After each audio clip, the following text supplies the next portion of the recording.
सोचिए, एक औरत जिसने अपने ही पति को मौत के घाट उतार दिया और फिर उसी लाश के साथ 2 रातें ऐसे बिता दी जैसे कुछ हुआ ही नहीं। आखिर क्यों? क्या मजबूरी थी या कोई डरावना प्लान?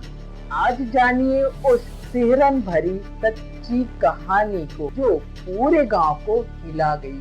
आखिरकार ऐसा क्या हुआ था कि अपने ही पति को मार 2 दिनों तक उसके साथ सो रही थी, और वो भी बेखबर बेखौफ के साथ। और इस घटना के बारे में जब मोहल्ले वालों को पता चला तो सारे लोगों के जो दिल की धड़कन है वह एक टाइम के लिए इतने जोर से धड़कता है कि आखिरकार कोई पत्नी अपने पति के साथ इस कदर का घटना कैसे घटित कर सकता है। तो आइए कहानी और घटना को जानते हैं डिटेल। सबसे पहले अगर आप चैनल पर नए हो सब्सक्राइब कर लीजिए, एंड आप वीडियो कहाँ से देख रहे हो अपना प्यारा सा name and city name comment box में जरूर बताइएगा। बाकी वीडियो को ज्यादा से ज्यादा लाइक एंड शेयर जरूर कीजिएगा। मेरा नाम हेमंत है और ये कहानी और घटना जो है हरियाणा से बहादुरगढ़ से है, जहाँ एक 27 साल की आस्था नाम की लड़की होती है जिसकी शादी 4 साल पहले वहीं के रहने वाले एक धर्मेंद्र नाम के लड़के से होती है जिसकी उम्र 30 साल होती है। शादी के बाद जो है उनकी जीवन जो है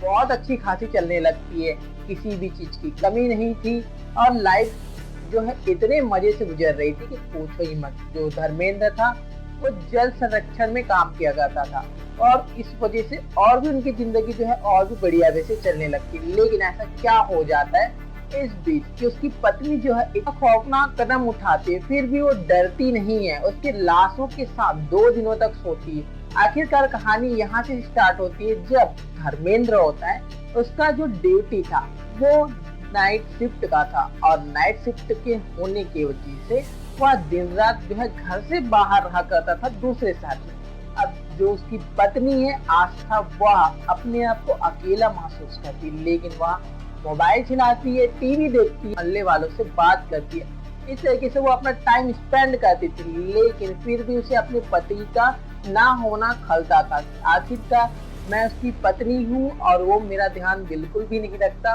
और मैं जो है अकेले पड़ जाती हूँ। अब क्या होता है, आस्था जो है अपने ही मोहल्ले के एक लड़के के साथ दोस्ती करती है जिसका नाम होता है आंसू, जो एक बिगड़ेल टाइप का लड़का था और वह जो है आस्था के साथ बातचीत किया करता था और बातचीत का सिलसिला इस तरीके से चलता है। अपने जॉब के लिए घर से जाता था तो जो आस्था थी वह अपने पति के जॉब पे जाने के बाद जो है अपने बॉयफ्रेंड आंसू को बुलाया करती थी और उसके साथ रंग रलिया मनाया करती थी। इस तरीके से उसका दिन बढ़िया वैसे कटने लगता है और जो होती है आस्था वह आंसू के लिए इतना ज्यादा पागल हो चुकी थी कि अब वो तो चाहती है कि उसका पति घर ही ना आए।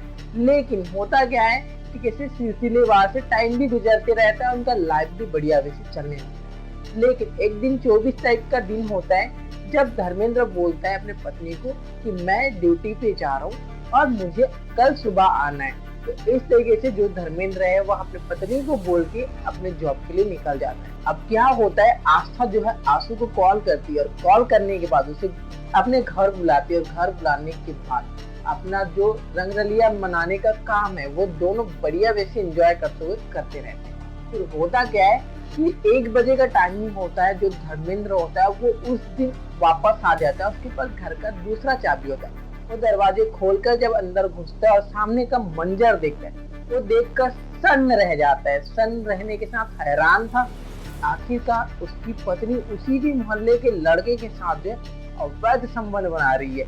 अब इस तरीके से वो बहुत तेज भड़कता है आस्था के ऊपर। इसी बीच टाइम देखकर आंसू वहां से निकल जाते हैं और निकलने के बाद वो वहां से फरार हो जाते हैं। अब दोनों के बीच में बहुत ज्यादा बहसबाजी होती है, लेकिन जो सुबह का वक्त होता है उसका पति जो है शांत हो जाते हैं धर्मेंद्र। लेकिन आस्था के दिमाग और मन में एक ही चीज चलते रहता है कि कैसे भी करके अपने पति को रास्ते से हटाना होगा। फिर क्या होता है कि जो आस्था है वो सोचती है कि आखिरकार अपने पति को किस तरीके से हटाया जाए। तो फिर होता क्या है, घर में रखी नींद की गोलियां जो होती है उसे आस्था पीस देती है। पीसने के बाद अपने पति के खाने में दे देती है। इस तरीके से खाने में देने के बाद जो है वो गहरी नींद में सो जाता है। तब आस्था उसकी छाती पे बैठती है, उसके गले को दबा हत्या कर देती है। हत्या करने के बाद जो है सुबह उसी के साथ सो जाती है, बिना डरे वो उसके साथ सो जाती है। और सोने के बाद जब सुबह का वक्त हो जाता है तो वो अपने प्रेमी आंसू तक को नहीं बताती कि उसने इस घटना को अंजाम दे दिया और उस दिन वह घर से भी नहीं निकलती है। वो घर के अंदर टीवी देखती है, मोबाइल चलाती है, इस तरीके से अपना टाइम स्पेंड करती है। और जब रात का वक्त हो जाता है तो खाना खा के फिर से उसी लाश के साथ वो सो जाती। अब सोने के बाद वो सोचती है कि उसके पति का जो लाश है उसमें से बदबू आने लगेगा। तो फिर होता क्या है, जो आस्था होती है वो आंसू को कॉल करती है और कॉल करने के बाद उसको बताती है कि तुम आरी और चाकू लेके आओ। तरीके से उसने जो साजिश को रंजिश किया था उसको आंसू को बताती है और बताने आंसू होता है वो तुरंत आरी और चाकू लेके आस्था के घर पहुंचता है। फिर उसे गर्म करने के बाद पहले उसके सिर को काटते और काटने के बाद वही गाड़ देते। फिर उसके शरीर के अलग अलग हिस्सों को काटने के बाद उसे एक टब में रख दिया जाता है। टब में रखने के बाद जो है दोनों क्या करते हैं, रात होने का वेट करते हैं। तभी क्या होता है, इसी बीच जो है उनके घर के दरवाजे का बेल जो है बजने लगता है। अब आस्था जो है घबरा जाती है और घबराने के साथ वो दरवाजा खोलने के लिए जाती है, लेकिन दरवाजा जब खुलता है तो सामने धर्मेंद्र का भाई और उसकी बहन दिखाई देती। धर्मेंद्र के भाई और बहन पूछते हैं कि भैया कहाँ है, तो आस्था बोलती है कि वो घर पे नहीं है। तो जो उसका भाई और बहन होता है वो धक्के मार के अंदर घुसते और अंदर घुसने के बाद जो सामने का मंजर देखते, शरीर को कटा हुआ हिस्सों में देख के दोनों इतने जोर से चीखते, पूरा मोहल्ला एक जगह इकट्ठा हो जाता है। और इकट्ठा होने के साथ जो तुरंत पुलिस को इन्फॉर्म किया जाता है। और पुलिस को इन्फॉर्म करने के बाद पुलिस जो है मौके वारदात पे पहुंचती है और मौके वारदात पे पहुंचने के बाद बॉडी को बरामद करती है। और बरामद करने के बाद आस्था और उसके प्रेमी आंसू को लेके पुलिस चली जाती है और जाने के बाद दोनों को जेल में बंद कर देती है। बाकी कोर्ट तय करेगा कि उनके साथ क्या होगा क्या नहीं होगा। बाकी ये कहानी और घटना यही तक था जो कि हमने आपको सुनाया। बाकी ये कहानी और घटना के ऊपर आपका क्या राय है कमेंट बॉक्स में जरूर बताइएगा। अगर धर्मेंद्र चाहता तो अगर वो नाइट ड्यूटी कर रहा था उसको डे में करता और अपनी पत्नी का ख्याल रखता और उसकी छोटी छोटी चीजों पे अगर नजर रखता तो आज धर्मेंद्र हमारे साथ होगा। लेकिन उसने नजरअंदाज किया और इस वजह से उसकी पत्नी ने उसके साथ इतना खौफनाक कांड किया। इस तरीके से हुआ। बाकी मिलते हैं किसी और वीडियो में, तब तक के लिए खुद खुश रहिए और अपने फैमिली को भी सतर्क और सुरक्षित रखिए।